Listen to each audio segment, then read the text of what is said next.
bleeding purple and gold. From the heart of Los Angeles, this is the LakersNation.com podcast with your host, Trevor Lane.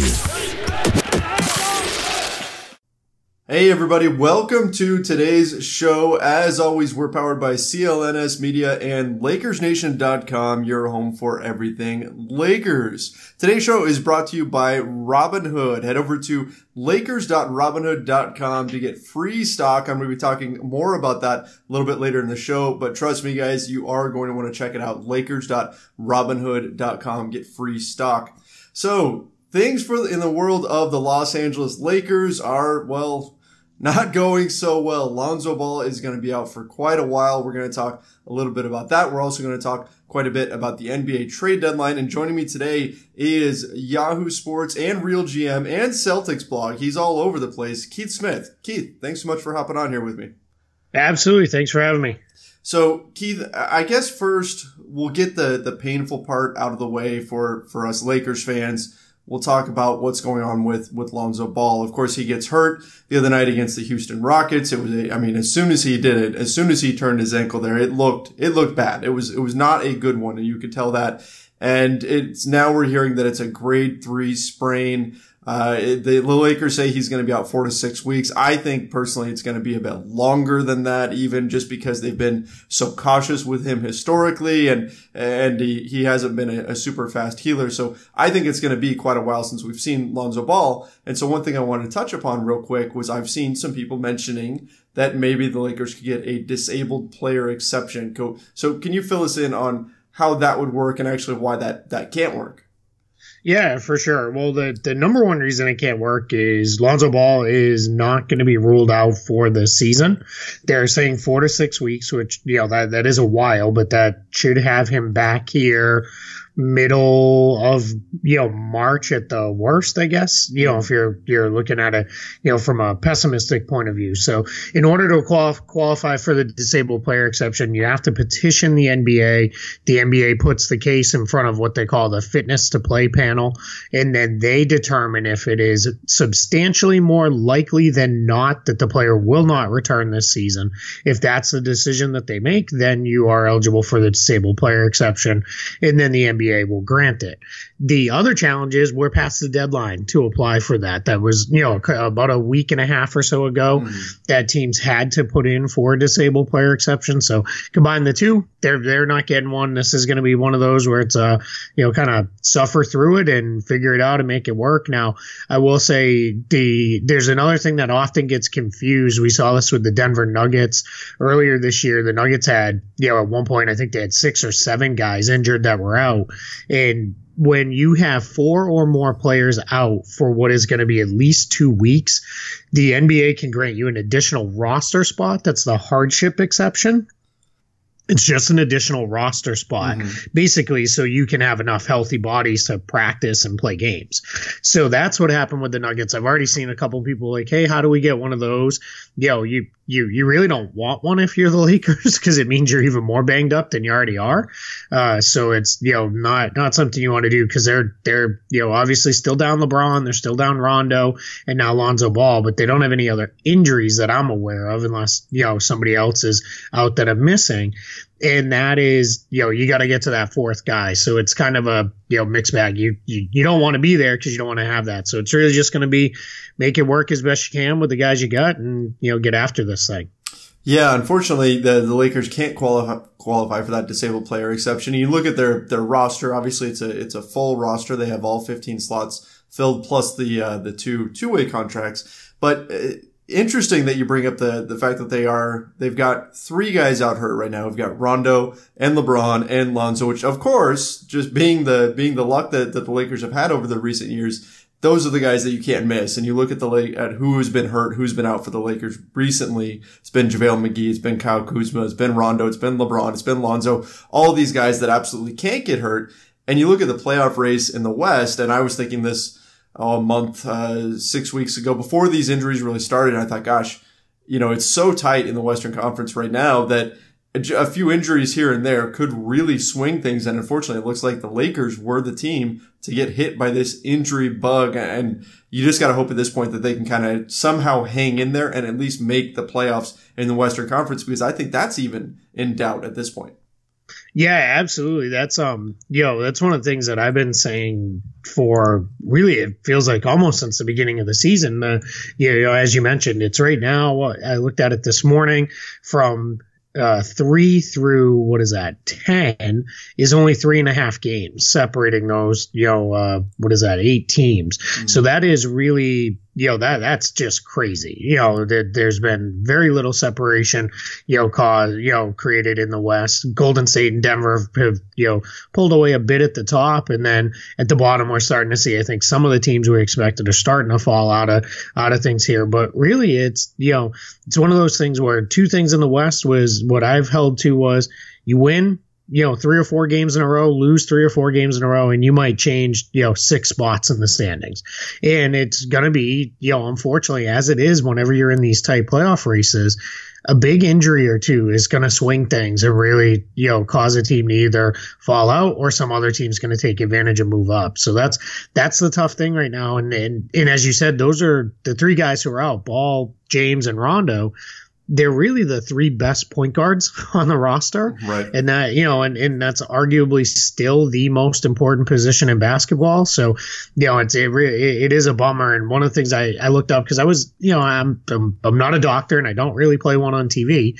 So I looked it up to really understand what are these, ligaments and, in the ankle and what causes a grade 3. And a grade 3, in all the research I found, it's a full tear of an ankle ligament. So, that means you're going to be down for a while. That's why it's 4 to 6 weeks. Cause I think a lot of people are saying, why is it, why is it so long for a sprained ankle? Well, that's why. It's actually a tear of the ligament. So it sounds like that's the reason why Ball's going to be out for, as long as he's going to be out. Yeah, I would absolutely be shocked. I mean, pleasantly, but I would be completely shocked if he was actually back in 4 weeks. When you look at what this injury is, I mean, I wouldn't be surprised at all if it was more than 6 weeks. And again, like you said, I'm not a doctor. I'm not going to guess on that. And of course, Lonzo is probably going to heal faster than just the average person would, because he's going to have access to the top training and everybody that can help him recover. But still, I would actually be a little bit surprised if he was back in 6 weeks. And really the unfortunate part of this is that it felt like, for so long fans had been so polarized on Lonzo Ball. There was the Lonzo fans that believed in him, and then there were other fans that said, "Oh, he's a bust. He's not playing well. He was shooting horribly." These last few weeks, it felt like he finally got it. Things were clicking. He was leading the team. He was the engine behind the Lakers' fast break. It was all the things that we thought we were going to see out of Lonzo Ball, and of course, the injury bug has to strike right now. So that's frustrating for Lakers fans. Now, you do mention the standings and they are so tightly packed right now. Does this then give the Lakers incentive? And we'll segue here into trade deadline talk. Does this give the Lakers more incentive to go out there and make a move and try to find somebody to give them that little burst to make it into the playoffs? Yeah, I think it gives them some, because I don't think there's any desire to go all in to make the playoffs this year. I don't think that's the mindset. That's never the sense I've gotten, all the way back even to the summer. I think they expected, hey, we're going to be competitive. We think we'll make the playoffs, and as, if you've got LeBron James, you should probably feel that way. But it is, now it's a question, but I think they're looking at it from a standpoint of, well, Rondo should be back pretty soon.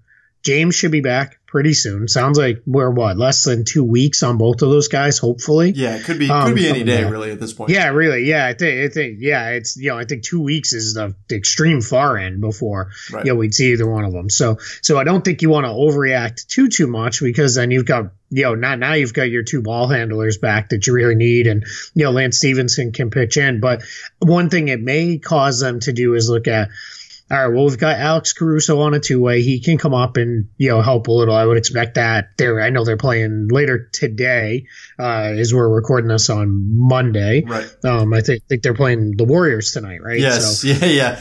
Good yeah. timing. They get the Golden State Warriors tonight, and the Lakers don't have a point guard right now. Yeah, talk about kicking you when you're down, huh? Yeah.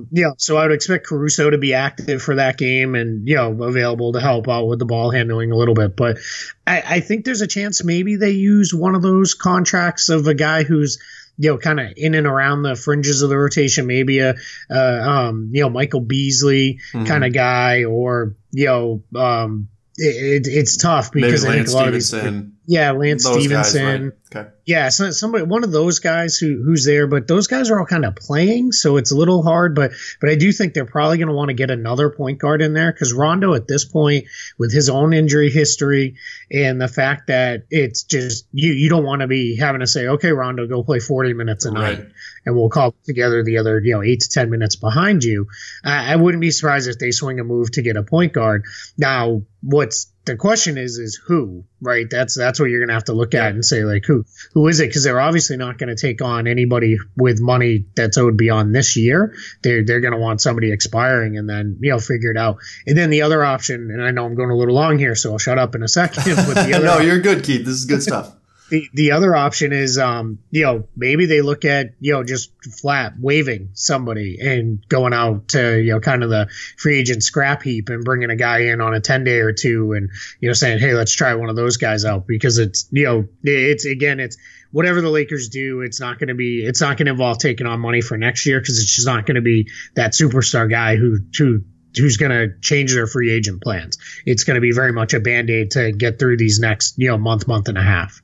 Well, let's talk about that. Who is out there that's potentially on the market, kind of panning back and looking at the NBA trade deadline, which, by the way, everybody is February 7th. So we've got about 2.5 weeks here until the NBA trade deadline.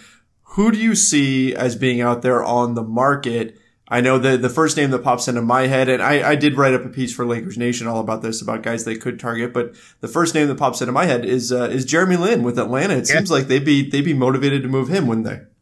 Yeah, absolutely. Atlanta is, more than happy to listen on Lin, and it's no indictment on Lin and his play. He's looked good in his return from his own injuries. He's healthy. He's playing really well for the Hawks, but the Hawks don't, it's funny. We always say, having a really good closer on a bad baseball team is a luxury that you don't need. Right. And it's really the backup point guard that's really good on a bad basketball team is just something you don't need. It's, that, 15, 20, 25 minutes a night just doesn't really matter enough to make it worth it. So yeah, a guy like Jeremy Lin, now that's swinging a little bigger because he is owed some pretty significant money. I think it's so 10 you're million. Probably, yeah, it's a little more than that. It is 13.8. Oh, 13. He was higher than that.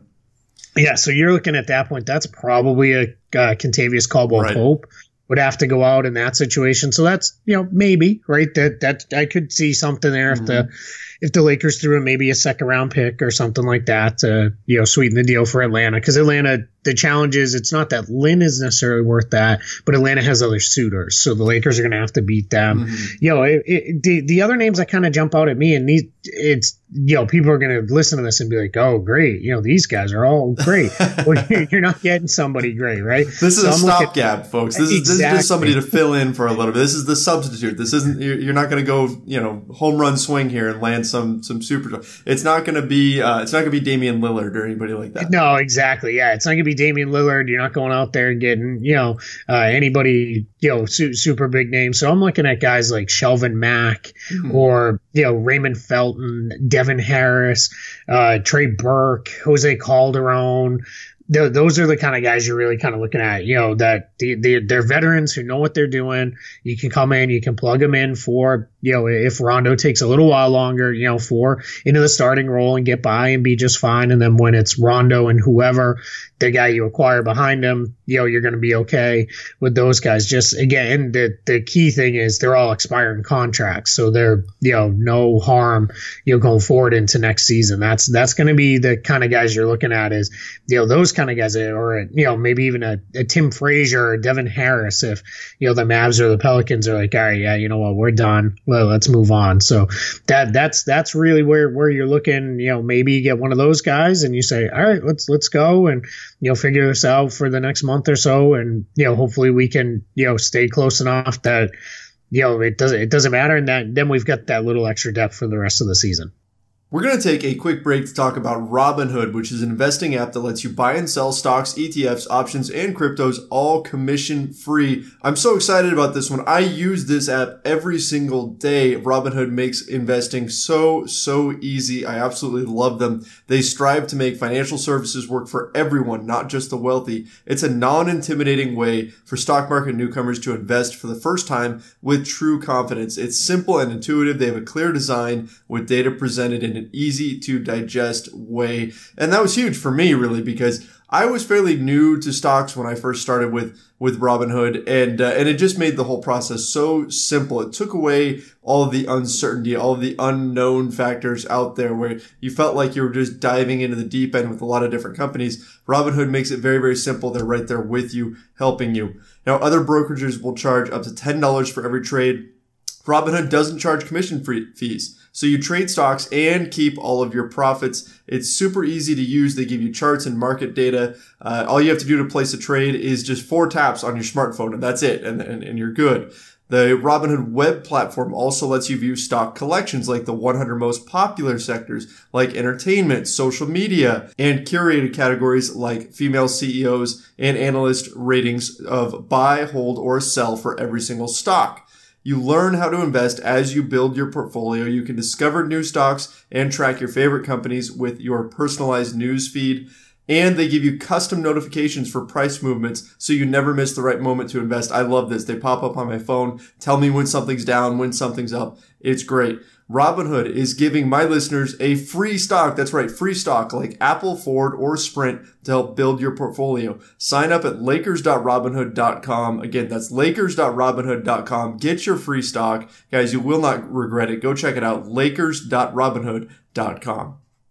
Right. I could very easily see something like that happening where they just go out there and they just find somebody that can fill in short term and then isn't going to affect you long term. And really, I think this team needs a third point guard. They went into the season with just Rondo and just Lonzo at the point guard spot, figuring, hey, we've got Lance who can handle the ball a little bit. LeBron is going to have the ball a ton. And we've got these other guys, but I still think they need a legitimate point guard to help with, especially with that second unit. Obviously, LeBron can handle a lot of the initiating on the offensive end when he's back, but right now he's not, and so I think they could use somebody else. Keith, one guy I want to bring up, and then we're going to talk a little bit more about just the trade deadline for the NBA as a whole, and maybe we'll get to predict a little bit here because something's going to happen with him soon. Carmelo Anthony is, the Houston Rockets are doing something with him today, and maybe by the time we publish this, he's moved somewhere else. But what do you predict is going to happen there? Because the Lakers continue to be linked to him. Now, he's not a point guard, so maybe there's not as much incentive as there was a few days ago to go out there and make something happen to get him. But what's your feeling on that whole situation? Yeah, so you said it. There's going to be something that maybe happens today, and maybe not. We'll see. The reason why is the Rockets are going to sign Kenneth Faried, who was bought out over the weekend by the Brooklyn Nets. They're going to bring in Faried as they need help up front in the worst way. It's Nene and really nothing else. That's a reasonable facsimile of a big. So that's why they're making that move. But they don't have the roster spot, so there's really 2 ways the Rockets can go with this. It's either waive Carmelo Anthony or trade him away for nothing, which really means giving him away and probably giving up a pick for somebody to eat his contract or whatever, similar to what they had to do with Michael Carter Williams a couple weeks ago. Right. Or the other option is that the Rockets cut James Nunnally loose, who's on a 10-day, but the challenge is Nunnally's actually playing and filling a role. So I think it's got to be coming to a head with Carmelo. The challenge why a lot of people said, why won't they just waive him? Well, the Rockets are really deep in the luxury tax. And if they just waive him, they have to eat the entirety of his contract, which is very small. But in terms of real dollars for them, it's like $3 or $4 million. And that's not something their ownership really wants to do. They're not just one to say, all right, get him out of here. We'll eat this money and go for this extra. So they're trying to move him. Challenge with the Lakers has been, the Lakers would have to send something back. And that's exactly what the Rockets are trying to avoid. They want to dump them on a team who's got an open roster spot. They don't have to take anything back. It'd be a fake pick or, draft rights to some guy who's never coming to the NBA or something like that. A top 55 protected second rounder is what we would see. Yeah. Yeah. And this is just a good education point for anybody listening. If you see a top 55 protected second round pick goes out, that is as fake a fake pick as it gets, because even if you do end up giving it up, it means your season went really, really well, and you're okay to say, all right, we're good. We gave up one of the last few picks in the second round. So it's really, interesting. Now, as far as Carmelo and the Lakers go, I don't see it. I don't get it. I don't think it makes sense. It's one of those things, but LeBron just keeps kind of adding fuel to the fire. It feels like I think he's looking out for his buddy, and, hey, maybe he can help. Here's the challenge. Maybe LeBron is the guy who gets him to come in and say, hey, 15 minutes a night off the bench, you do your thing, and off we go. Maybe that's okay. And to be honest, I don't think he's any worse in that role than, say, a Michael Beasley is, or even a Lance Stevenson. I think the Lakers would be okay with Carmelo there. I think he could still do that. Challenge is if Carmelo starts feeling like, well, I should start over Kyle Kuzma, or I should start over Brandon Ingram, or something like that. That's when it all gets messy and falls apart. So that's the only problem. And maybe LeBron is that guy who can get him there. But we all said that Chris Paul will get him there. He's his buddy too. He'll make him understand, and they could make it work in Houston. So I don't know. I don't see it, but I always kind of live by if there's some smoke, there's probably some fire, and there's an awful lot of smoke with this one. Yeah, it's amazing. I mean, even you probably saw Instagram the other day. LeBron liked a photo that was himself, and then Carmelo Anthony photoshopped into a Lakers jersey, standing side by side, and he went and liked that photo. Clearly, he likes the idea of bringing in Carmelo. But I agree with you. I think I ran a Twitter poll yesterday, asking whether fans would rather have Carmelo Anthony than Michael Beasley, which one you'd get. And overwhelmingly, Michael Beasley won. And I understand that, but I still think Carmelo can do those things, can provide that scoring. And right now, the Lakers kind of lack some scoring punch. I'm not as down on him as a player as some are, but I think you hit the nail on the head. It's the chemistry thing. Can he do what Vince Carter has done? Except that he's no longer the guy that he was, and that he's a role player, and be okay with that, and play for the love of the game, and to help the young guys, and do all of those things, and fit into a role, and understand that you're not going to be the superstar. It's not an easy transition to make, right? I mean, it's hard. It is. It's one of the hardest things to do in sports when you've been the man for your entire career, and now you're told you're not. Go sit there and kind of just be a support player.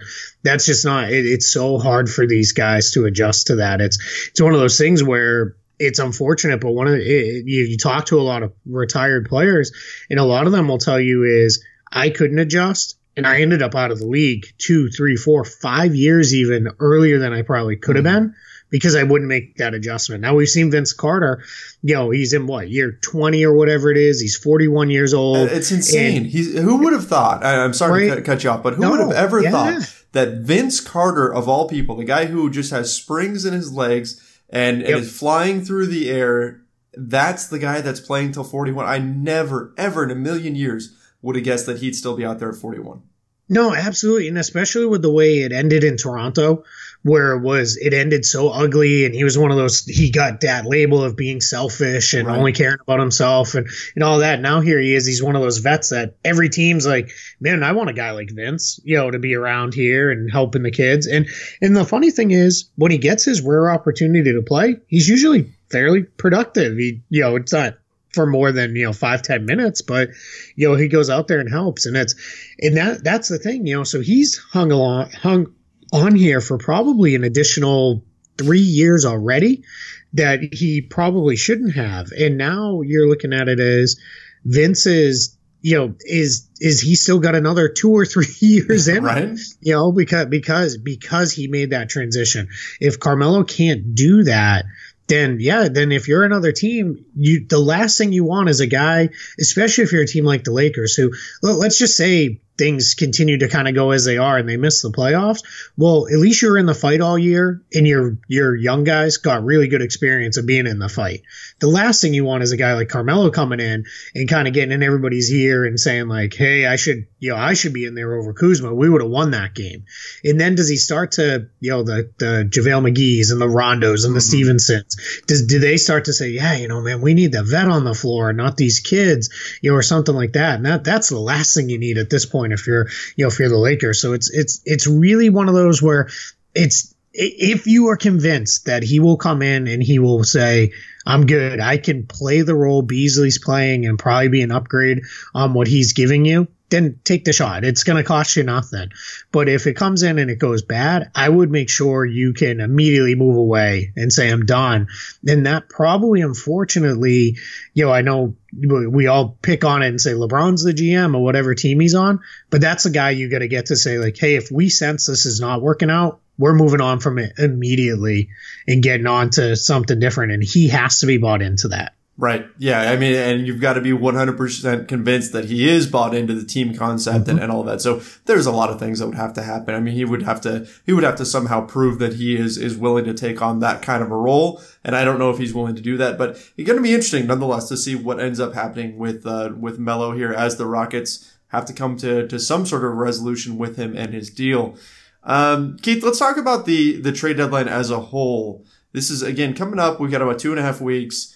Do you see this as being a fairly active trade deadline, or what do we think is going to happen here? I think that there's some really interesting teams in here that could be sneaky trade candidates.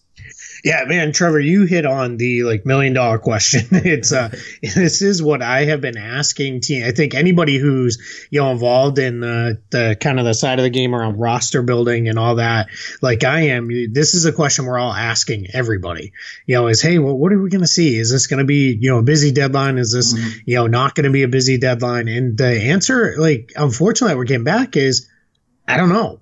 It's in part of the challenge is that, we went through, right? You've got 10 teams still squarely in the Western Conference playoff race. You could even expand that out to as many as 13 teams if you look at just the chase for the 8th spot. Dallas and New Orleans have fallen off a little, and now Anthony Davis is hurt, and I think Dallas is starting to come around to what they are. It's maybe they're going to fall out of it, but those teams are still in it for now. And then in the East, you have a full, going into the 8th spot, you've got 11 teams challenging. That's more teams than we usually have in it. There's only a handful of teams that have already, this is it, we're done. It's, we're tanking, we're moving on. This is not, our year. So the challenge becomes there when you have that many teams that are still fighting for the playoffs. They're not as likely to just say, all right, let's give up on this and let's give up some guys. The other thing is when you look at what those teams are, teams like Orlando and Sacramento that haven't been in the playoffs in forever, they would love to make it. Now, they're not going to do anything that harms their long-term future because they're set up too well for that. So they're not going to make these all-in moves that involve trading away a ton of young pieces. But I think you're going to see those teams try to go. What my sense I'm getting is we're going to see moves because there's, again, these teams are all – we can go for this. We're going to see some moves from some of the top teams to kind of shore up their rotations and fill some things out there because I think teams feel like Golden State is gettable. I think they think, hey, Houston almost did it last year. We can get there. We can beat these guys if we get that chance. And in the East, it's LeBron's not there anymore. So right. It's, those top 5 East teams are like, why not us? We can be the team to step forward and take that spot. So I think you're going to see that. But what we're going to see is it's going to be for those really good teams. It's going to be little moves around the edges of the rotation to fill things out. And then for some of the other teams, it's going to involve, hey, my expiring deal in something for your expiring deal who's actually a good player. And we'll go. I really, I know we're still a couple weeks out from the deadline, but it's going to be a big couple weeks because if Orlando falls out of this, if let's say they have another bad week and now, a week from today we talk and they're 6 games out, they're gonna be willing to then at that point entertain moving guys and selling off pieces. If that's what happens with New Orleans or Dallas, all of a sudden, all right, we're out of it. Let's just call it what it is and move in a different direction. Now, if they go the other way, now all of a sudden they're buyers. All right, let's go get some stuff and let's move. So it's going to be one of those where it's because half the league is poised to have cap space this summer. It's one of those where the NBA is a funny game because you're always looking at this year with a more than an eye, a very trained eye on next year and beyond, because the worst thing you can do to your fans is screw up your future because you made an ill-fated run at the playoffs this season. Right. Yeah, that can definitely change things for you moving forward because you can make a bad trade. I mean, fans are always clamoring for trades. Sometimes the best trade is the one that you don't make because you can really mess things up moving forward. But I'm glad that you mentioned the Orlando Magic. I think they are, I know you're based out of Orlando, but I think they are the team to watch here. Because if they decide to start selling off pieces, I think Nikola Vucevic is the top guy that's gettable out there that's on an expiring deal. And I think that's going to be attractive to a lot of teams. Yeah, you're exactly right. They've got three guys that teams that are hoping to make moves. They're hoping Orlando falls out because three guys that teams are looking at is Nikola Vucevic, Terrence Ross, and Jonathan Simmons. Mm-hmm. Teams are looking at those three guys. Again, Vooch and Ross are both expiring contracts, and then Simmons is what I like to call a pseudo expiring. He's got $1 million guaranteed next season, so that's not going to hurt you one way or the other. So those three guys. Now, right now, Orlando's looking the other way. They're still in this thing, and trust me, as you mentioned, I am based in Orlando. They want nothing more than to make the playoffs. Now, they're not going to go trading Jonathan Isaac for some minor upgrade to make a one-year playoff appearance. That's not going to happen. Right. But if they can make some moves around the edges, bring in a couple more vets, and bring in these guys, they're happy to do it. Because the other thing with the Magic is they may re-sign Nikola Vucevic this summer because Mo Bamba, well, he's got all the potential in the world. He's not ready. He's not ready to be a starting center probably even next season. It's probably year 3, maybe even year 4 for him. He's just that raw. Don't say he's 2 years away from being 2 years away. No, I won't go with that one, but he is still pretty raw, because he can help on, some things right now, but there's times when, this season he's looked completely lost. So Orlando would love to bring back Vooch. And it's funny. I think we all collectively forget Vooch spent his rookie year with Philadelphia. Mm-hmm. But it's really like Orlando's been the only NBA home he's really ever known. He is as close to a franchise player as the Magic have, which probably is why the Magic aren't very good, because Vooch is a good player, but if he's your number one franchise guy, you're probably in trouble. But I think Orlando is looking at this as saying, hey, we're not done with this guy. We're happy to have him. We love Nick. We want to keep him around. So it's just going to be one of those things where we're going to see, where this lands up. But you're absolutely right. Teams are looking around them. Now, I had 2 different teams tell me last week, would they just lose, like go on a 3 or 4 game losing streak already and trade these guys because there's guys we want there and like we're ready to move, and every time we call them, instead the conversation turns around to, well, hey, are you willing to give that guy up to us, because they're still trying to make a run. Right. Yeah, a lot of teams can talk themselves into, hey, if everything goes right, we can make the playoffs. I mean, it's the same reason why people buy lottery tickets. Hey, all I need to do is get these 6 numbers, and then boom, I'm a millionaire. It could happen. Not to say that Orlando can't make a run like that or anything like that. Obviously, they beat the Lakers twice this season, but teams can. Go ahead. Sorry to interrupt you, but you can really talk yourself into making those runs when you play in the Eastern Conference, right? Because that might only involve winning 35 to 38 games. It might be, all right, hey, if we win 38 games, we're there. We're in the playoffs. So it's a lot easier than, say the West. If you're the Dallas Mavericks who are sitting around a similar record to Orlando, you might look at it and say, oh man, what a hill to climb. And Orlando's like, good week, and we're right there. Right.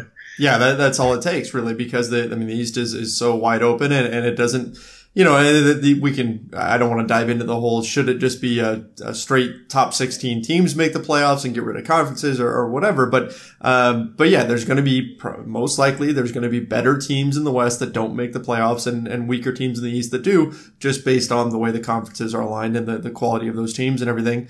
The other squad that is going to be an interesting one to watch. They've lost 5 in a row here, and they just made the Memphis Grizzlies. They just made a somewhat win now trade to go get Justin Holiday, but now they're sitting at second to last in the Western Conference. You got to wonder, are they going to finally pull the trigger and give up Marc Gasol and Mike Conley? And can they even do it? I mean, given the contracts those guys have, it's going to be really interesting to see if the Grizzlies are willing to pull the plug and make some moves for the future. Yeah, and you mentioned the big reason there is so Gasol $24 million this year, 25.5 next year. Conley 30.5 this year, 32.5, and then he's got 34.5 in his final year. It's just really tough. I have a piece coming out for Yahoo that'll post later this week. That's the 10 least tradable contracts in the NBA, and unfortunately, Conley features kind of prominently in there. And it's not about the player. You know, people always, oh, Mike Conley Jr. is good. You know, he's really, really good. Yeah, he is really good. Maybe he should be an all-star this year. He makes $34.5 million 2 years from now. Like, that's just, that's completely untenable to carry. And then another Grizzlies, working in there is Chandler Parsons to step on the piece a little bit, because that's just a mess. But is it time? For me, this is 2 years too late. They should have moved on these deals 2 years ago. If they could have got something and it moved. I really am getting the sense that they might be willing to finally entertain it. I think they're looking at it and saying I just had it up and I think I closed it, but they're 19 and 27. They're 6 games out of the 8 spot right now. They're done. It's as sad as that is. They've lost 5 in a row, 1-9 in their last 10. The Grizzlies, their season's finished. They started hot. They did. Yeah, they started hot, but now they're, I think they're right. They are done. But can they look themselves in the mirror and actually pull that trigger? That's going to be are they, can they even get it? I mean, like you said, it's the contracts. It's not necessarily the player. There are a ton of teams that would love to have Marc Gasol, would love to have, Mike Conley. You look at, I think one of the worst contracts in the league right now is John Wall. And that's because of that Supermax. I'm sure he's high up on your list of that Yahoo piece that you've got coming out. So let's just say, Trevor, he couldn't be higher on the list. I had a feeling that he was going to be number one on there. So, but then you look at John Wall. Hey, there's a lot of teams that would love to have John Wall. If he was $10 million a year, sure, give me John Wall all day, every day. But that contract makes it tough, and so that's what we always have to consider when we're looking at the trade deadline. Is it's not just the player, it's how much they're making. Yeah, that's exactly it. And what people I think forget is, so let's just use your team as an example. Let's use the Lakers. Let's say they wanted to make a run at Marc Gasol. He'd be a phenomenal fit for them. He'd be fantastic to hold down the middle, but he makes $24 million a year. So you're talking about having to cobble together 2, 3, maybe even 4 guys to go get that. And we just spent the first half of this show talking about how banged up and injured they are. Now they need depth. So now all of a sudden you're selling off all your depth to go there. You're not the Warriors who are going to say, here's our 6, 7, 8 guys in the playoffs, beat them. So if we add one, like, off we go. This is a team where you've got to have some more depth. So that becomes the problem. And that's just using the Lakers as an example, but that example works for any team in the NBA.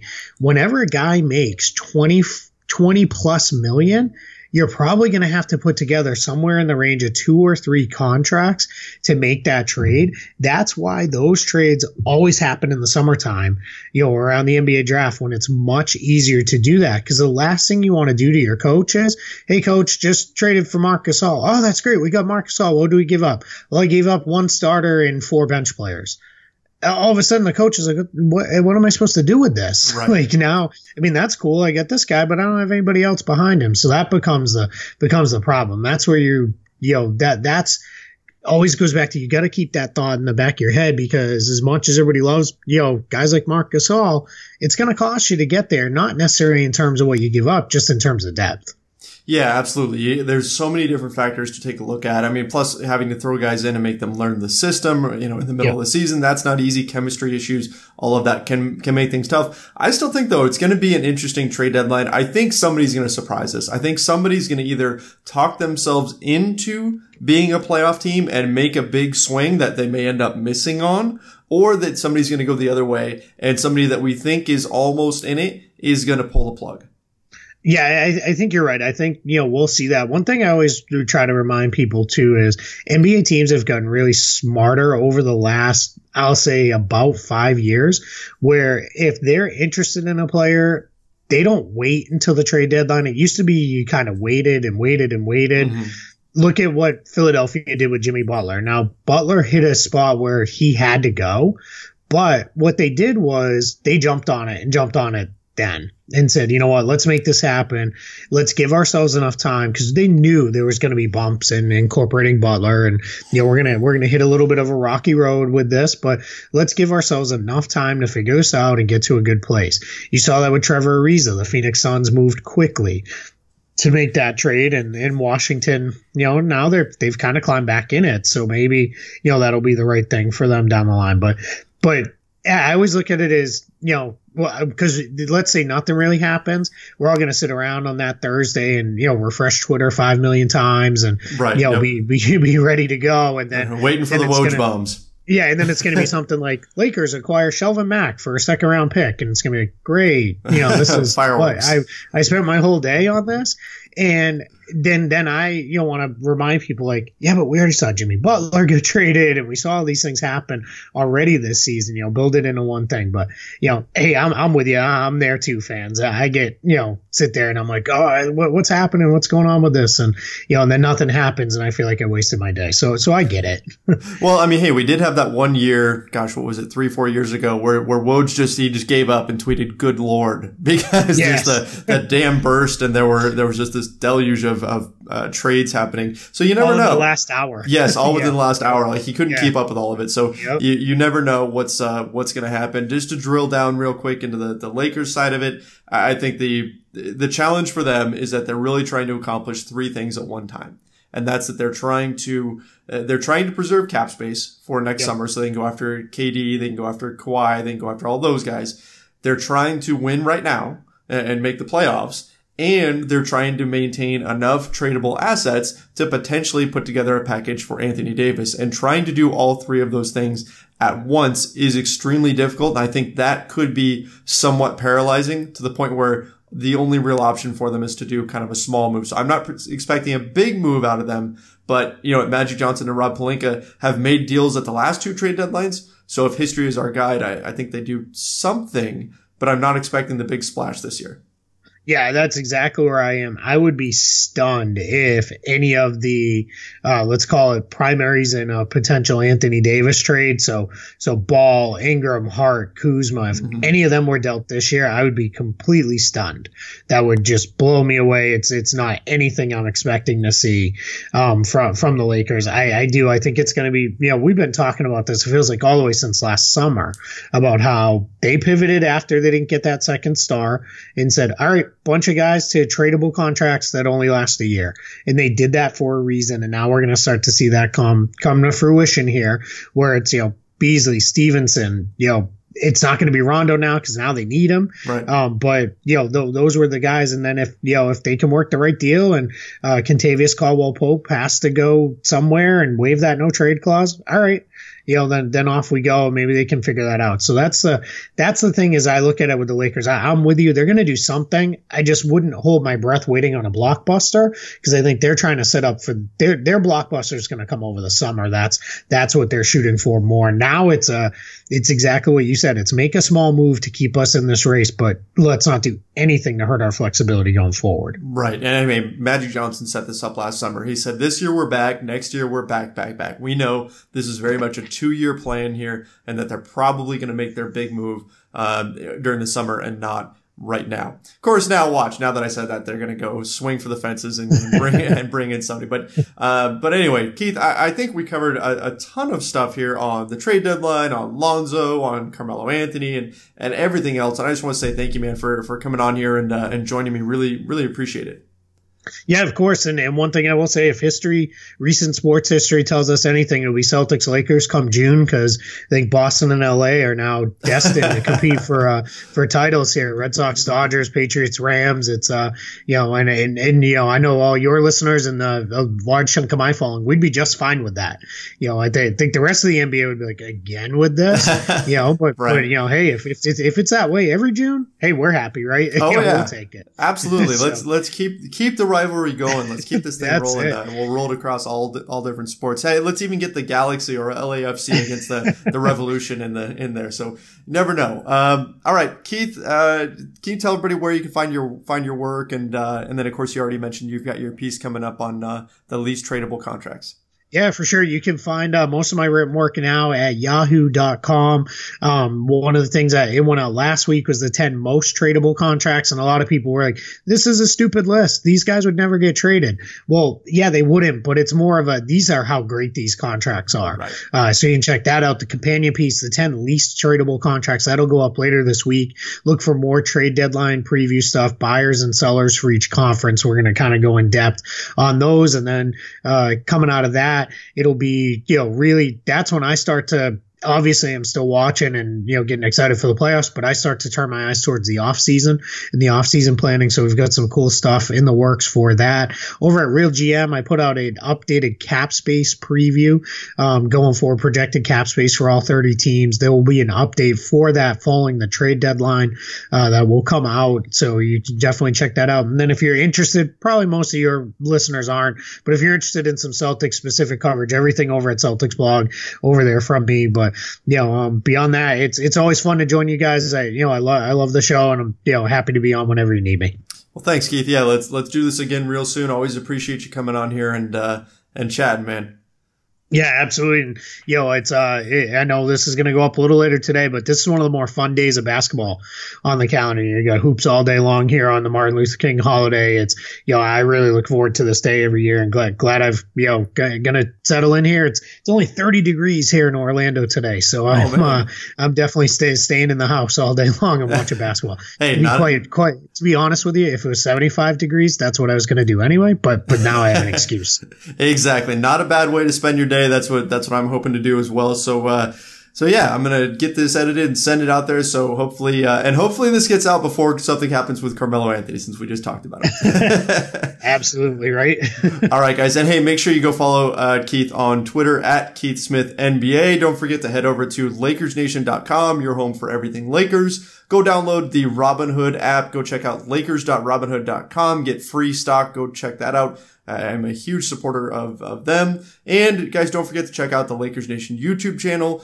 Support Lakers Nation on Instagram at Lakers Nation Official. You can find us on Twitter at Lakers Nation, on Facebook at the Lakers Nation Facebook page. And don't forget to check out the Lakers Nation post-game show. I go on live, usually with Jas Kang, and we do a full post-game show on Facebook Live after every Lakers game. After losses, we get to come on and vent. We get to celebrate after victories. So come join in the fun. You guys get to comment, and we respond to your comments live on Facebook. So come check it out, the Lakers Nation post-game show on Facebook after every single game. That's going to wrap things up for today, guys. My name is Trevor Lane. You can follow me on Twitter at Trevor_Lane. Till next time. See ya.